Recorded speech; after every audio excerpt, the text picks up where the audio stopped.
¿Cuántos de vosotros les encanta celebrar su cumpleaños? Es como el día del año, ¿vale? Levanta tu mano si para ti tu cumpleaños es el día y si a alguien se le olvida, pues te ofendes, te pones triste. No, levanta tu mano, a ver. Ok. Ahora voy a hacer otra pregunta. ¿Cuántos de vosotros el día del cumpleaños? Sí, pero vamos, un día más. No, levanta, que os veáis la cara los unos a los otros, ¿no? Para que luego empiecen las discusiones. Vamos a ver. ¿Cuántos de vosotros llega noviembre y ya habéis decorado vuestra casa de Navidad y ya habéis comprado todas las servilletas en Navidad y habéis puesto 16 árboles, incluso en el cuarto de baño, y habéis cambiado las cortinas, os cambiáis el marido por uno que se parezca más a Santa Claus y todo eso? O sea, ¿cuántos ya celebráis la Navidad a tope? O sea, que parece que ha vomitado un reno de Santa Claus en tu casa. A ver, vamos a ver. ¿Cuántos? Uy, qué pocos, ¿eh? ¿Y cuántos la Navidad? Bueno, pues sí, pero ni tanto. A ver. Algunos no estáis ni jugando, sois unos bordes, ¿eh? Que lo sepáis, ¿eh? Algunos es que venga, Josu, acaba esta enchorrada y empieza la palabra. Esto ya es parte de la palabra, hermanos. Este no es de levantar la mano, este es de levantar la voz. Y no pasa nada que sea un poquito un gallinero ahora mismo. Si yo te dijera, si yo te preguntara, ¿dónde tengo que ir? ¿En qué país hacen la mejor comida?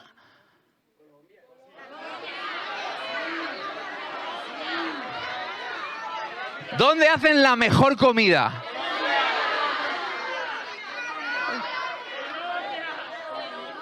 En Perú. Hay un colombiano diciendo Perú, ¿eh? Muy bien. Alguien que no barre para casa, ¿no? Todo el mundo, no, la mía, la mejor, la mía. España, dice. Caracoles te voy a dar, amigo. Este predicador va en contra de la alabanza, ¿eh? Y dice, haznos uno, ¿no? Y hago preguntas que nos están como... Venga, ¿cuántos están deseando que llegue el calor porque están cansados de este frío? ¿Cuántos están deseando que llegue ya el calor? Vamos a hablar por vosotros. No, es broma. ¿Cuántos dicen, no, el frío mucho mejor? A ver, ¿cuántos? Vale, última pregunta. Esta sí que divide, ¿eh? Espera, me pongo así. ¿Quién es el mejor futbolista de la historia?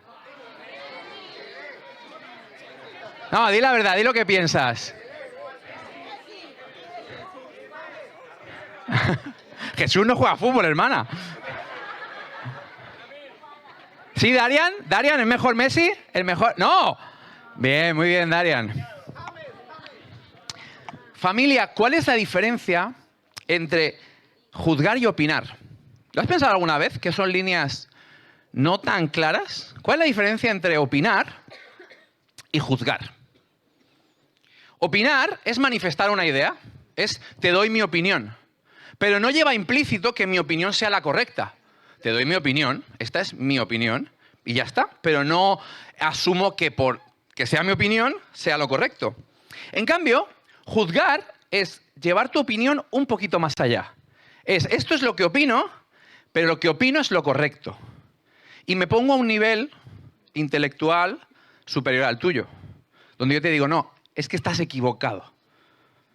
Porque mi opinión es la correcta. De hecho, en un tribunal, un juez es el que mejor conocimiento tiene de la ley y por eso te dice si estás equivocado o estás en lo cierto. El juez no da opinión, el juez emite un veredicto. Estamos opinando cuando decimos cosas como, creo que mi cumpleaños es un día muy especial. Eso es una opinión.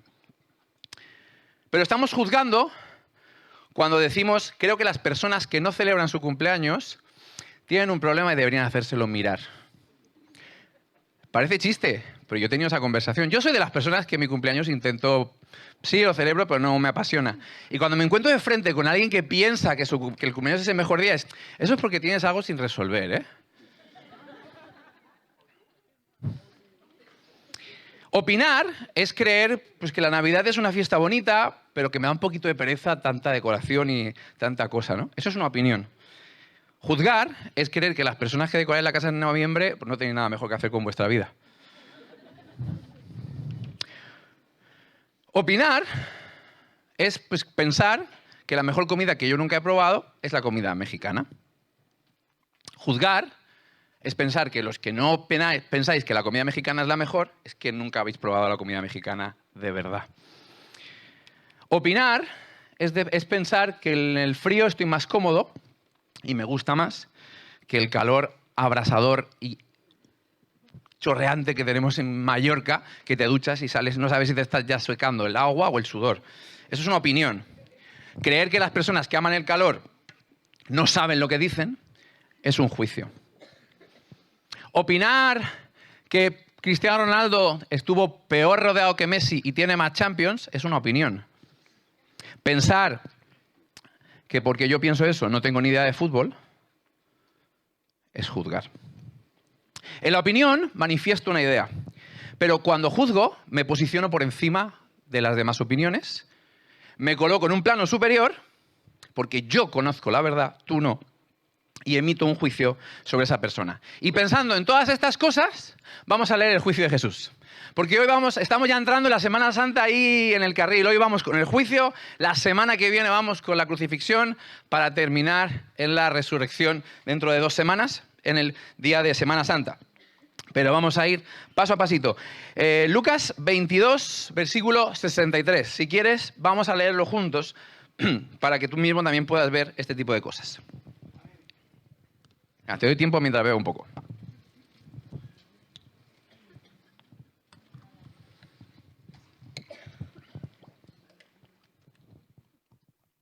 Ha sido una noche larga. Jesús ha cenado con sus discípulos. Los que venís todos los domingos, poquito a poquito hemos ido trazando el camino. Ha cenado con sus discípulos, ha tenido lugar la negación de Pedro, ha tenido lugar ese discurso de Jesús diciendo nuestro reino tiene que ser diferente, que las discusiones no nos marquen, sino cómo nos amamos. Ha pasado el monte de Getsemaní, rindiendo Jesús su voluntad a la del Padre, y en medio del huerto de Getsemaní aparece Judas con los soldados, apresan a Jesús, los discípulos intentan defenderle, acuérdate, saca una espada. ¿La han guardado la espada? Menos mal. ¿Vale? Sacado la espada, intenta cortarle la cabeza, falla, la oreja, ya sabéis. Y en medio de todo esto, versículo 63. Los hombres que vigilaban a Jesús comenzaron a burlarse de él y a golpearlo, le vendaron los ojos y le increpaban. ¡Adivina! ¡Adivina quién te pegó! Y le lanzaban muchos insultos. Deciros que la ley judía permitía azotar públicamente a una persona condenada, pero no permitía, y era muy estricta, burlarse y dar golpes con personas que aún estaban en un proceso de juicio. Así que este juicio va a empezar de una manera muy injusta. Jesús ni ha empezado el juicio y ya está siendo burlado y golpeado. Versículo 66, al amanecer. Al amanecer. ¿Por qué al amanecer? Porque estaba prohibido por la ley judía que hubiera juicios por la noche. Entonces, aunque lo apresaron por la noche, tenían que esperar a que fuera al amanecer para legalizar ese proceso y que no quedara inválido. Al amanecer se reunieron los ancianos del pueblo, tanto los jefes de los sacerdotes como los maestros de la ley, e hicieron comparecer a Jesús ante el consejo, ante el Sanedrín. Veréis, el Sanedrín, esto ya otro día os explico con más detalle porque tampoco quiero enredarme, pero lo forman 71 miembros, ¿vale? Y solo juzgan cuestiones religiosas, porque Roma es la nación que gobierna. Pero sí que Roma deja que los asuntos religiosos, pues Israel los vaya gestionando. Y por eso el Sanedrín juzga cuestiones religiosas y no tienen capacidad de condenar a alguien a la muerte, ¿vale? Esa no es una competencia suya. ¿Cómo serán estos juicios? Estos juicios había que traer a 2 testigos y se les tomaba testimonio individualmente y si coincidía, pues era una prueba irrefutable de la culpabilidad o la inocencia de la persona. Cuando llegaba el momento de dar el veredicto, cada miembro del Sanedrín tenía que dar su opinión desde el más joven hasta más viejo, para que el viejo no influyera en los jóvenes. Se dejaba a los jóvenes opinar primero. Y cuando se sentenciaba a alguien a muerte, se dejaba pasar una noche entera para que lo pensáramos bien, si realmente valía la pena quitarle la vida a este hombre y merecía tal castigo. Porque era un procedimiento, un proceso muy apoyado en la gracia, ¿vale? Intentar que no se culparan a personas inocentes. Vas a ver que todo esto va a ser una excepción y se lo van a pasar todo por encima, van a hacer lo que les da la gana, porque todo este juicio va a ser un gran teatro. Si eres el Cristo, versículo 67, dínoslo. Le exigieron. A veces leemos la Biblia rápido, te lo digo mucho, pero lo voy a seguir diciendo. ¿Qué tipo de pregunta es esta? ¿Qué tipo de pregunta es esta? O sea, lo han apresado por decir que es el Cristo. El Cristo es un sinónimo de decir el Mesías. O sea, Cristo en griego, Mesías en hebreo. Me está preguntando, oye, ¿tú eres el Mesías? Pero la nación judía lleva siglos esperando a un Mesías.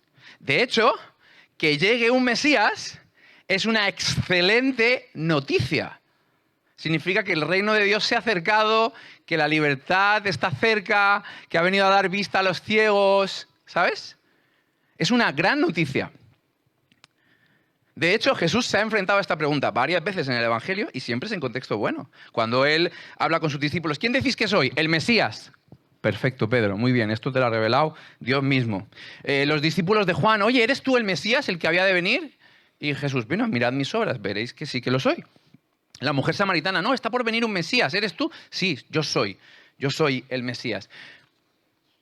Es algo que siempre pasa en contexto positivo, pero aquí, por alguna razón, le van a dar la vuelta y esta es la acusación. Van a condenar a Jesús por ser quien es. Jesús les contestó, si os lo dijera, no me creeríais. Versículo 68. Y si os hiciera preguntas, no me contestaríais. Pero de ahora en adelante el Hijo del Hombre estará sentado a la derecha del Dios Todopoderoso. Pero, cuidado con los móviles, familia, por favor. Jesús habla de sí mismo como el Hijo del Hombre. Para muchos de nosotros esa expresión pasa un poquito desapercibida, quizás si la tienes un poco ubicada, quizás no, pero para un Sanedrín lleno de teólogos, esa expresión no pasa desapercibida. Y todo el mundo sabe que él está mencionando Daniel, capítulo 7, que dice esto. Proseguí mirando, esto lo escribe Daniel en el Antiguo Testamento, hace muchos años, siglos antes de esto. Proseguí mirando en las visiones nocturnas y aquí con las nubes de los cielos venía uno como el Hijo del Hombre. Llegó hasta el anciano de días y lo hicieron acercarse ante él. Y le fue concebido señorío, al Hijo del Hombre le fue concebido señorío, gloria y un reino, para que todos los pueblos y naciones y lenguas lo sirvieran. Su dominio era eterno, nunca pasaría, y su reino uno que no será destruido jamás. Cuando Jesús dice, mira, ¿qué más da lo que os diga? Si os digo, no me vais a creer. Si os hago preguntas sobre si mis acciones hablan de que soy el Mesías o no, no me vais a contestar. Pero que sepáis que vosotros ahora mismo me estéis juzgando no quita ni un ápice de mi autoridad, porque yo soy el Hijo del Hombre. Y aunque vosotros me humilléis y me juzguéis, Dios me va a exaltar. Jesús reconoce que no está ante una conversación real. Y como no estamos ante una conversación real, no voy a empezar a discutir con vosotros, porque realmente ya sabéis lo que pensáis sin preguntarme. Todo esto es un teatro, no voy a jugar a lo vuestro, ¿no? Y esto me hace pensar en cosas que ya se han predicado en estas semanas, porque fijaos que todos estos meses hemos estado dándole muchas vueltas desde diferentes puntos de vista a la autoridad de Jesús. Desde que Jesús llega a Jerusalén, hay un tema de su autoridad todo el rato siendo cuestionada y él dando argumentos, ¿no? Y un punto en común que hemos visto en varias ocasiones es que cuando no tienes una conversación honesta con Jesús, Jesús hay un punto en el que guarda silencio y pierde su voz. Y Jesús ahí está, hablando con los que le van a juzgar y dice, mira, yo, haced lo que consideréis, yo sé quién soy yo. Versículo 70, ¿eres tú entonces el Hijo de Dios? Le preguntaron a una voz. Vosotros mismos lo decís, dice Jesús. ¿Para qué necesitamos más testimonios? Acabamos de oírlo de sus propios labios. Fíjate que aquí no se traen testigos, no hace falta, porque él ya ha hablado delante de todos.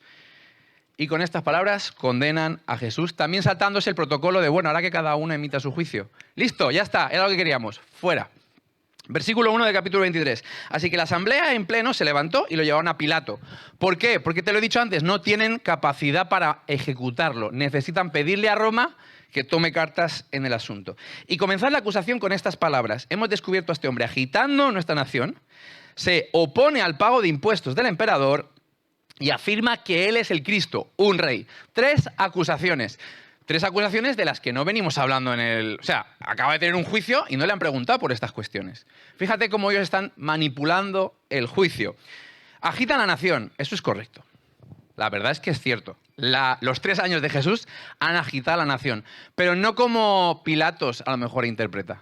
La gente se está moviendo y la gente está acercándose a Dios, la gente se está agitando, pero no en un agitamiento político, como ellos dan a entender. Así que esto es verdad, aunque en realidad hay cierta mentira por ahí velada. Recuerda, ya lo hemos dicho muchas veces en este púlpito, la mejor mentira, la que casi es verdad. Y dice, se opone al pago de impuestos. Esto directamente es una mentira. Ya lo hemos predicado en Lucas 20. Cuando le preguntan qué hacemos, Jesús dice, a Dios lo que es de Dios y al César lo que es del César. Dice, y él afirma que es el Cristo, un rey. Tercera acusación. En este caso es una media verdad, porque él afirma que es un Cristo, un rey, pero él ya ha dicho muchas veces, mi reino no es de este mundo. Cuando han intentado hacerlo rey después de multiplicar la comida, él ha escapado y ha dicho, no, yo no vengo a establecer ese tipo de reino. Con acusaciones falsas llegan a Pilato. Así que Pilato preguntó a Jesús, ¿eres tú el rey de los judíos? Jesús vuelve con la misma contestación, tú mismo lo dices. Entonces Pilato declaró a los jefes de los sacerdotes y a la multitud, no encuentro que este hombre sea culpable de nada. Yo no veo nada. No cede ante la presión. No ve en Jesús a alguien culpable. Pero ellos insistían. Con sus enseñanzas agita al pueblo por toda Judea. Comenzó en Galilea y ha empezado aquí. Al oír esto, Pilato preguntó al hombre si era Galileo. Cuando se enteró de que pertenecía a la jurisdicción de Herodes, se lo mandó a él, ya que en aquellos días Herodes también estaba en Jerusalén. Pilato vio el cielo abierto. Ah, que es Galileo. No es cosa mía, que lo resuelva Herodes. Versículo 8. Al ver a Jesús, Herodes se puso muy contento. Hacía tiempo que quería verlo. Es curioso, si has leído Lucas entero, no recuerdo por el capítulo, no sé si el 12, el 13, el 14, pero hay un momento en el que Herodes está buscando a Jesús porque lo quiere matar. Pero ya no. Y se pone muy contento. Hacía tiempo que quería verlo por lo que oía acerca de él y esperaba presenciar algún milagro. Este Herodes es el hijo del Herodes de la Navidad, ¿vale? Para que te aclares. Es el hijo del Herodes que intentó matar a Jesús. Lleva toda su vida escuchando milagros de Jesús y quiere ver un milagro. Versículo 9. Lo acosó con muchas preguntas. O sea, le hizo un montón de preguntas. No sabemos cuáles, pero lo acosó. Pero Jesús no contestó nada. Es muy interesante que de los 3 juicios que va a tener Jesús, en este es el único que él decide no abrir su boca. Justo el que quería escucharle, pero quizá no era por las motivaciones correctas. Yo no sé las razones por las que Jesús no habla, entonces yo no voy a basar mi predicación en cosas que no sé. Puedo especular pues que Jesús no quiere formar parte del espectáculo que Herodes quiere, ¿sabes? Yo no hago milagros cuando tú lo dices, yo hago milagros cuando me lo dice Dios, ¿sabes? Yo no vengo aquí a hacerte un show. Quizá Jesús no quiere hablar cuando la conversación no es honesta, como hemos dicho antes. En plan, tú realmente no me quieres conocer, quieres ver lo que yo puedo hacer, pero no quieres conocerme de verdad. Quizás Herodes ya tuvo la oportunidad de escuchar la verdad con Juan el Bautista y Herodes ya le cortó la cabeza a Juan el Bautista por decir la verdad. Entonces Jesús sabe que Herodes no está buscando la verdad. No lo sé. Como no lo sé, dejo aquí algunas especulaciones, pero no sabemos las razones. Sí sabemos que Jesús guarda silencio y sí sabemos que eso va a ofender a Herodes terriblemente. Versículo 10. Allí estaban también los jefes de los sacerdotes y los maestros de la ley acusándolo con vehemencia. Están ahí asegurándose de que esto llegue donde tiene que llegar, a la cruz. Entonces Herodes y sus soldados, con desprecio y burlas, le pusieron un manto lujoso y lo mandaron de vuelta a Pilato. Anteriormente Herodes y Pilato no se llevaban bien, pero en este tiempo se hicieron muy amigos. Qué interesante, ¿no? Herodes se sintió ofendido porque este hombre no se dignara a hablar con el rey y entonces lo disfrazó de rey. Lo humilló poniéndole un disfraz de rey. Jesús no cumplió con las expectativas de Herodes y Herodes por eso lo rechazó. Lo vistió como rey, pero no era su rey. Y el juicio termina de esta manera. Versículo 13. Pilatos entonces reunió a los jefes de los sacerdotes, a los gobernantes y al pueblo, a todo el mundo, y les dijo, me habéis traído a este hombre acusado de fomentar rebelión entre el pueblo. pero resulta que lo he interrogado delante de vosotros sin encontrar que sea culpable de lo que le acusáis. Y es claro que tampoco Herodes lo ha juzgado culpable, puesto que nos lo devolvió. Como podéis ver, no ha cometido ningún delito que merezca la muerte. Así que le daré una paliza y después lo soltaré. A Barrabás lo había metido en la cárcel por una insurrección de la ciudad y por homicidio. Ahora veremos quién es este Barrabás. Pilato sigue viendo a Jesús inocente, pero la presión del Sanedrín va haciendo mella. Y fíjate los detalles. Hace unos versículos, Pilato se ha dicho, yo no creo que este hombre sea culpable de nada. Pero ahora ha cambiado su discurso. Dice, yo no encuentro que este sea culpable de nada que merezca la muerte. ¿Sabes? Se ve que decir que era inocente y no había nada ofendía, entonces él ya dice, bueno, a lo mejor es culpable de cosillas, pero no de algo que merezca la muerte, ¿no? Ya va modificando su discurso ante la presión. Pero es insuficiente para el Sanedrín. Dice, y por ello Pilato propone una idea que todos conocemos, pero que no sale bien. Pero todos gritaban una voz, llévate a ese, suéltanos a Barrabás. Pilato, como quería soltar a Jesús, apeló al pueblo otra vez. Pero ellos se pusieron a gritar, crucifícalo, crucifícalo. Y por tercera vez, dice el versículo 22, les habló, pero ¿qué crimen ha cometido este hombre? No encuentro que él sea culpable de nada que merezca la pena de muerte. Así que le daré una paliza. Fíjate, no tiene culpa, pero le pego una paliza para que os quedéis tranquilos. Y después lo soltaré. Pero con grandes voces ellos siguieron insistiendo en que lo crucificara. Y con sus gritos se impusieron. Los principales sacerdotes y los ancianos siguen ejerciendo presión, utilizan al pueblo. Pilato no soporta la presión, intenta, bueno, vale, yo no veo que sea culpable, pero oye, le pego una paliza para que estéis tranquilos, pero ¿cómo queréis que le mate? Aún así, siguen insistiendo 3 veces, crucifícalo, crucifícalo. Y como todos sabemos, aunque Pilato tenía la oportunidad de hacer lo correcto, por fin Pilato, versículo 24, decidió concederles su demanda. Fíjate que no dice, le convencieron de que realmente Jesús era culpable. Dice, cedió ante la demanda del pueblo. Soltó al hombre que le pedían, el que por insurrección y homicidio había sido echado a la cárcel, y dejó que hicieran con Jesús lo que quisieran. Y aquí acaba el juicio de Jesús. La semana que viene veremos cómo fue su ejecución. ¿Qué aprendemos de este juicio, Iglesia? Os propongo que nos centremos. Hay muchas maneras de enfocar estos textos, ¿no? No hay una. Pero hoy la propuesta es que nos centremos en sus jueces, en cada uno de ellos. Solemos decir, fíjate, solemos decir que conocer a Jesús cambia vidas. Es una frase que decimos mucho. Saber de Jesús no va a cambiar tu vida. Conocerle lo va a cambiar. Pero este texto hace que yo me lo dude, Alfredo. No, o sea, claro, yo también digo amén a eso. Porque es la lógica, ¿no? Si tú conoces a Jesús, eso va a cambiar tu vida. Pero estos textos a veces me hacen dudar de si es suficiente conocer a Jesús. Porque le conocieron. Lo tocaron. Hablaron con él. Tuvieron conversaciones. Y nada cambió. Nada cambió. Cada juez tuvo la oportunidad de hablar con Jesús, cara a cara. Y no fue un encuentro que cambió absolutamente nada dentro del corazón de cada uno de los jueces. En el caso del Sanedrín y de Herodes, mi opinión, y ahora te la voy a argumentar, es por sus prejuicios. Sus prejuicios le impidieron conocer a Jesús. De hecho, en Lucas 22 ya lo hemos leído, pero te lo voy a leer. Esto es antes de todo el juicio. Se aproximaba la fiesta de los panes y levadura, llamada la Pascua. Los jefes de los sacerdotes y los maestros de la ley buscaban algún modo de acabar con Jesús, porque temían al pueblo. Entonces entró Satanás en Judas, uno de los 12, al que llamaban Iscariote. Este fue a los jefes de los sacerdotes y a los capitanes del templo para tratar con ellos cómo entregaría a Jesús. Ellos se alegraron y acordaron darle dinero. Él aceptó y comenzó a buscar una oportunidad de entregarles a Jesús cuando no hubiera gente. Aquí ya se ha emitido el juicio. El juicio ya está establecido, el plan ya está establecido, acabar con Jesús. Pero no puede ser un asesinato, tiene que ser público. tenemos que acabar con su reputación. Si no, se convertirá en un mártir.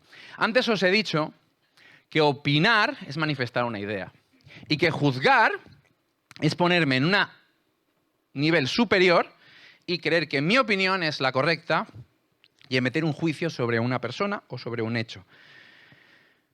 Pues un prejuicio es lo mismo que juzgar, pero lo lleva más allá. Es mi opinión es la correcta y no necesito ni escuchar la tuya para saber que estás equivocado. O sea, está opinar, está juzgar y luego está prejuzgar, que ni siquiera necesito escuchar tu opinión para saber que te equivocas. Cuando juzgamos, como te digo, nos ponemos en un nivel superior. Cuando juzgamos, decimos que nosotros conocemos la verdad y que nuestra opinión es la verdad. Y cuando prejuzgamos, ni siquiera tenemos la capacidad de escuchar al que está hablando y ya emitimos un juicio. Esa fue la actitud del Sanedrín. Prejuicios de cómo sería el Mesías. El rechazo a Jesús es porque consideran que no encaja con lo que ellos saben que es el Mesías. Ellos saben mejor quién es Jesús que el propio Jesús. Porque yo ya sé lo que es el Mesías. Y en estas formas no hay Mesías que valga. Ni me lo planteo, ni te escucho, ni te doy la oportunidad de una conversación. Mis prejuicios sobre el Mesías hacen que yo te rechace directamente porque tú no eres el Mesías. Yo sé lo que es el Mesías. ¿Te das cuenta de lo soberbio que es decirle a Dios, yo sé cómo es Dios? No me vas a explicar tú, Dios, cómo eres Dios. Yo sé cómo eres Dios, por tanto, tú no eres Dios porque yo conozco a Dios mejor que tú, Jesús. Esa es una conversación que realmente tienen los del Sanedrín con Jesús. Y en el caso de Herodes su actitud es similar, porque sus prejuicios afectaron sus expectativas, ¿no? Es un milagrero y quiero ver cómo ejecuta esos milagros. En ambos casos, esos prejuicios le impidieron conocer a Jesús. En ambos casos, hablaron con Jesús, pero sus vidas no fueron transformadas. ¿Y nosotros? Porque ellos son ellos. Y podríamos entrar, y de hecho muchas veces entramos en una actitud de juzgar a esos fariseos. Nosotros les juzgamos, nos ponemos en un nivel superior y decimos, yo sí lo hubiera reconocido. Lo tengo claro, yo sí lo hubiera reconocido, ¿no? ¿Y nosotros? ¿Cómo nos afectan nuestros prejuicios en nuestra relación con Jesús?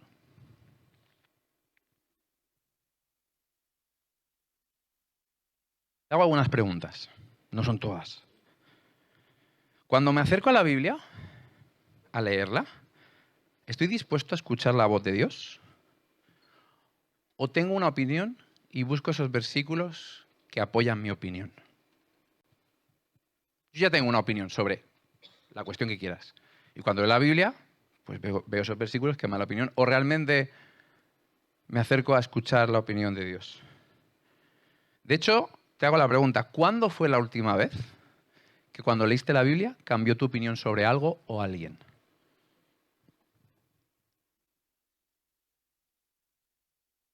¿Cuándo fue la última vez que tenías una opinión, abriste la Biblia y dijiste, estoy equivocado?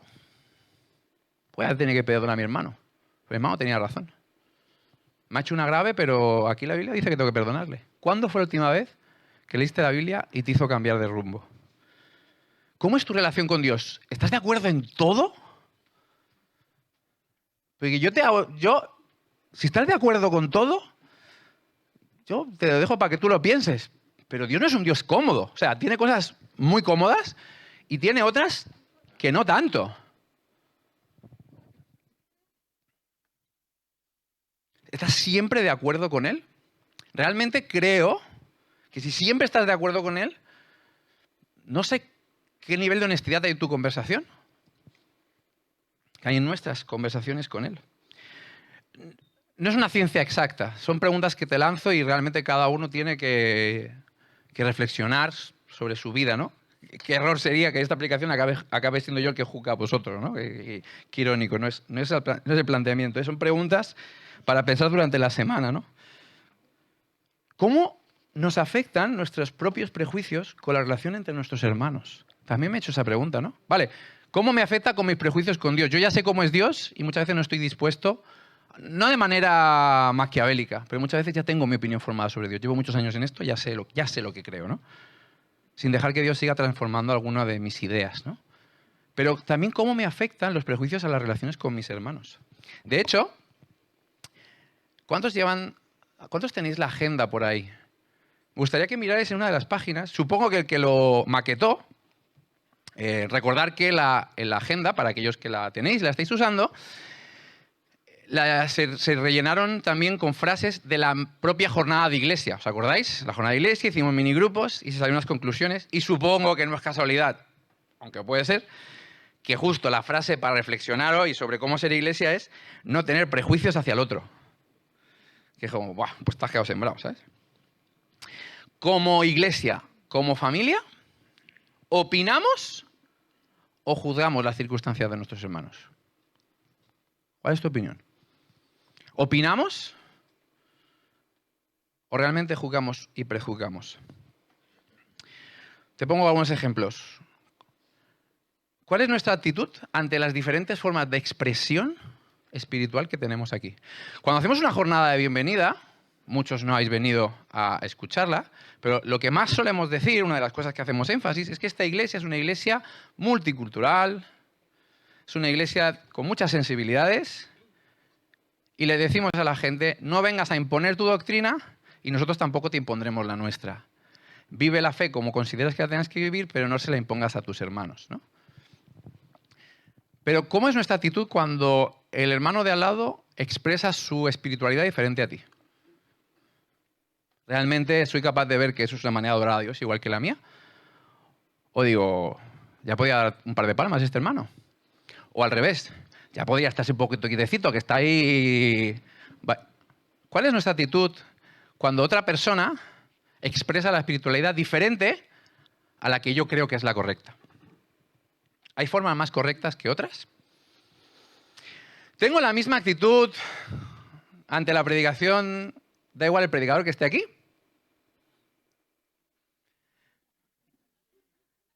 Profesores que hay en la sala, vosotros lo sabéis. Cuando tú das clase, tú ves a todos los alumnos, ¿a que sí? O sea, el alumno del final del todo que está hablando con la chica de al lado se piensa que tú, profesor, no lo estás viendo. En la predicación pasa igual, hermanos, ¿eh? Lo vemos, ¿eh? En la alabanza también pasa, hermanos, ¿eh? Quien a partir de la segunda canción tiene ganas de decir, ya, venga.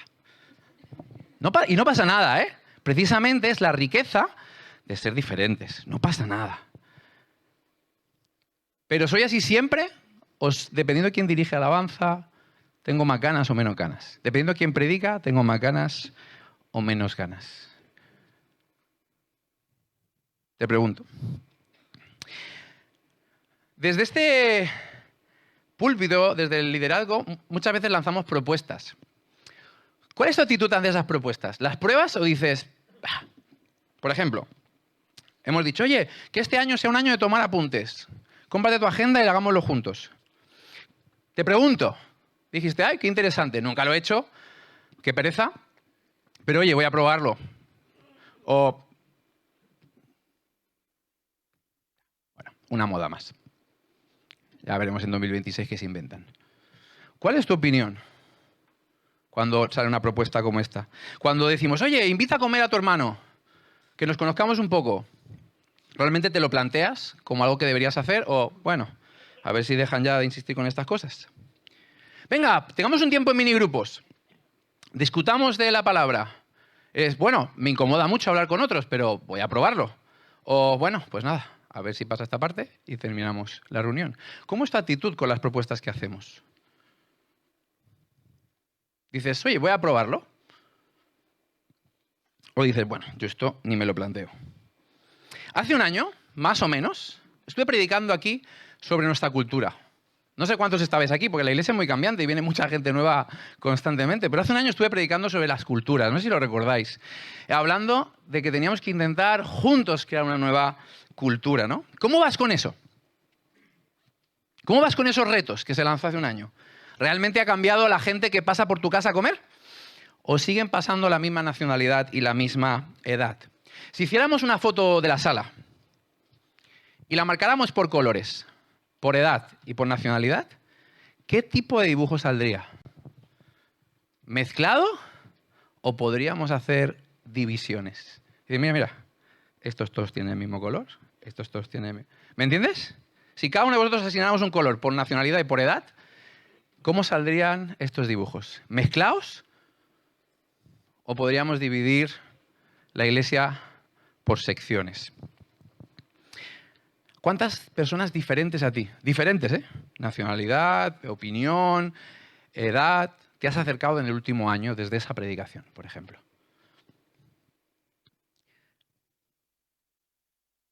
¿Cuánto afectan nuestros prejuicios a la hora de relacionarnos los unos con los otros? No de una manera mala. No lo hacemos a posta, ¿eh? No veo maldad en nadie. Pero la inercia a veces nos lleva a no. A que mi prejuicio sea una barrera que me impide disfrutar de la relación con mis hermanos. De nuevo, como te he dicho antes, no son todas las preguntas que cabría hacerse. Pero con esas creo que te da para hacer un devocional durante la semana. Eso en cuanto a Sanedrín y en cuanto a Herodes.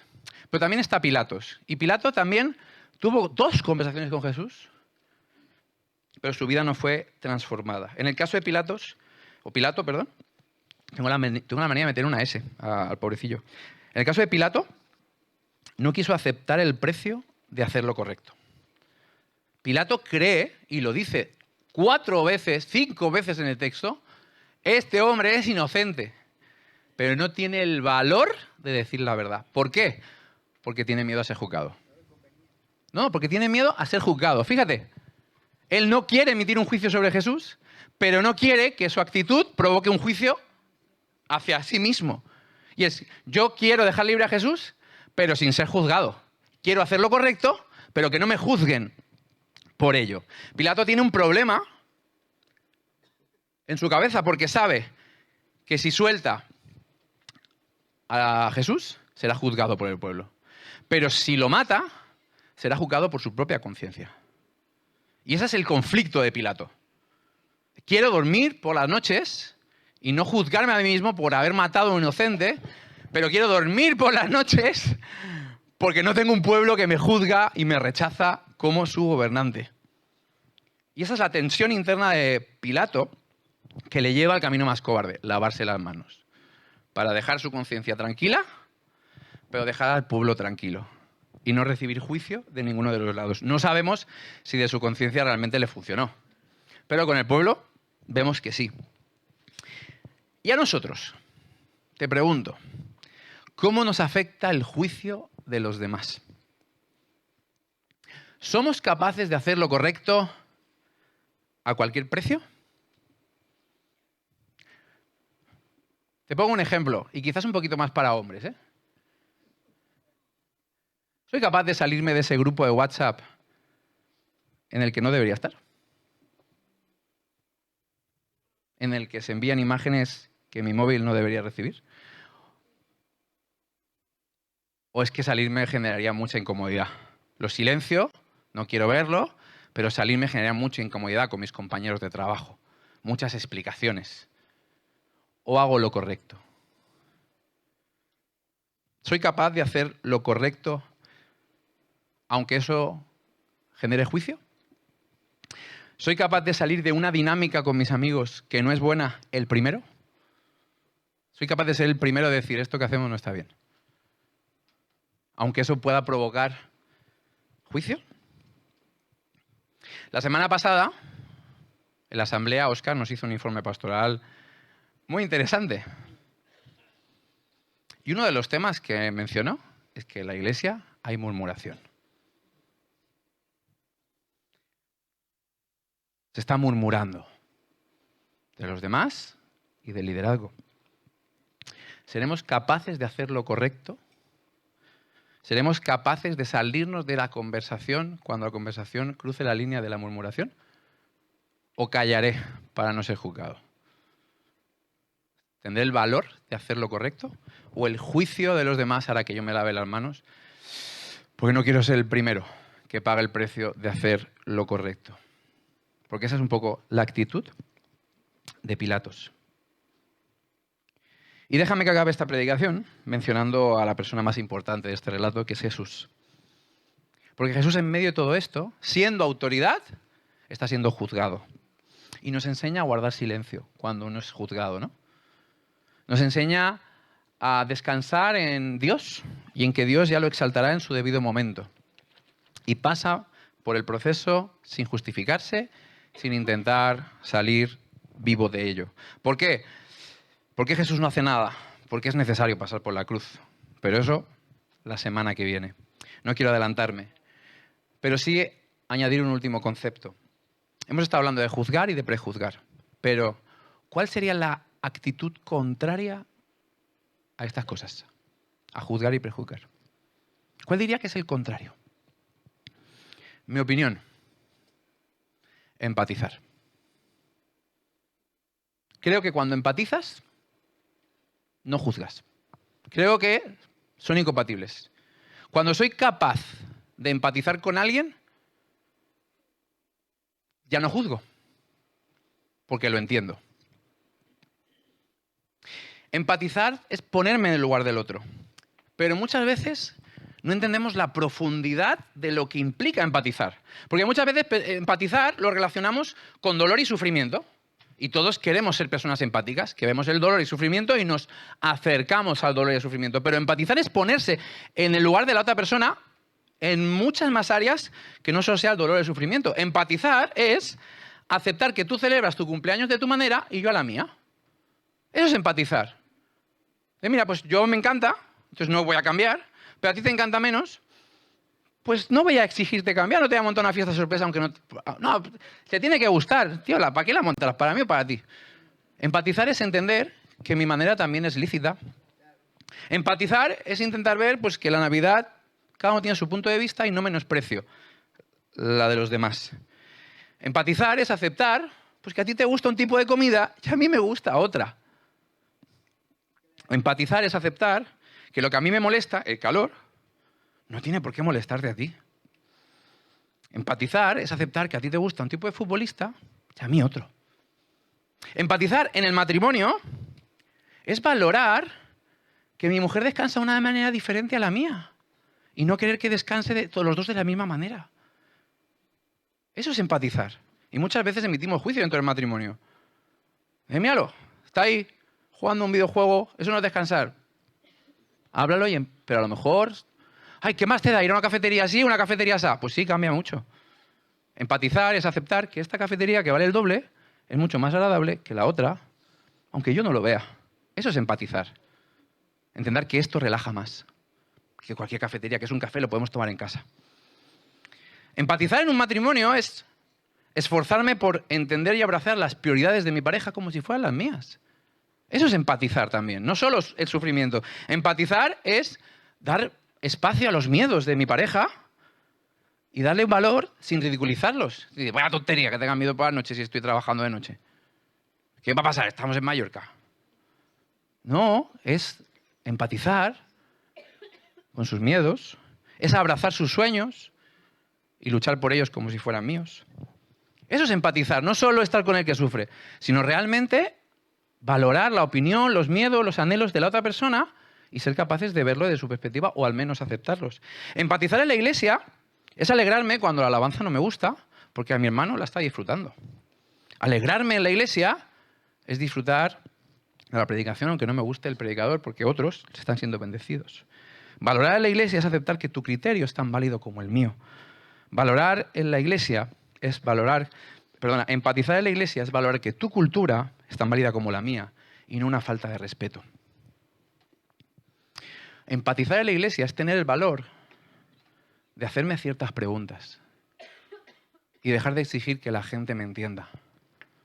Porque algunos no sabéis lo frustrante que es no haberte ido de casa y que tu casa ya no parezca tu casa. No sabéis. De no poder ir al médico a hablar en mallorquín porque ya nadie te entiende. Porque era parte de nuestra lengua. Es nuestra lengua, es nuestra cultura. De ir a un McDonald's y tener que hablar en castellano y tener que renunciar en el meu idioma porque no me entens. Yo no me he movido de mi isla, pero mi isla se ha movido. Y muchas veces ya no estoy en casa. Pero tú sigues exigiendo que yo entienda lo difícil que es cambiar de país. Pero es que también está al revés, ¿no? Yo sigo exigiendo que tú entiendas que esta era mi casa hasta que habéis llegado, en vez de esforzarme por entender lo duro que es dejar familia, casa y dinero atrás. Y entender que ahora la única familia que tienes soy yo. Mientras sigamos exigiendo que tú me entiendas, no empatizaremos, porque empatizar es poner tu pregunta por delante de la mía. Y confiar que tú harás tu parte. Mira, voy a intentar entender cómo eres, cómo te sientes. Y confío en que tú no abusarás de eso y darás un esfuerzo por empatizar con mi situación, que es tan válida como la tuya. Empatizar es dejar de exigir que tú me entiendas y esforzar por entenderte yo. Empatizar es tener el valor de dejar de juzgar para abrazar al otro.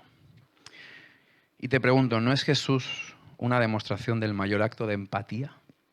Cuando, siendo juez, no estimó el ser un juez como algo a lo que aferrarse, sino que ocupó nuestro lugar y se convirtió en el acusado en nuestro juicio, para luego acabar siendo el condenado en nuestro juicio.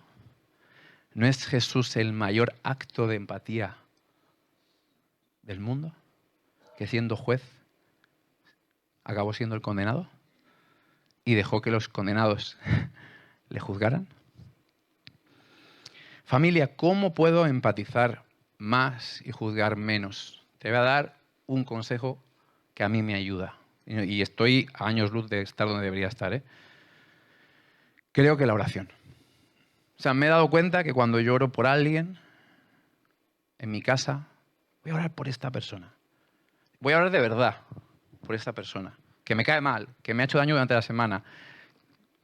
Me doy cuenta que a medida que hablo con Jesús de esa persona, poco a poco Jesús me deja ponerme los zapatos de esa persona y acabo orando por bendecirle, ¿no? Creo que la oración te puede ayudar mucho a empatizar. A que empieces a orar por esas personas con las que te cuesta empatizar. Con nombre y con apellido. Háblales a Jesús honestamente de ellas. Y también pues te voy a proponer un ejercicio, porque estamos aquí y antes de ir a la Santa Cena quiero que oremos unos por otros. Pero en vez de orar por los que están en tu zona, traspasa al Mar Rojo y ora. Traspasa al Mar Rojo y ora.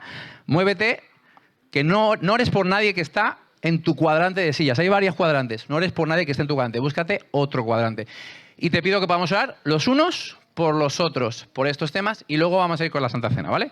Así que oremos, familia.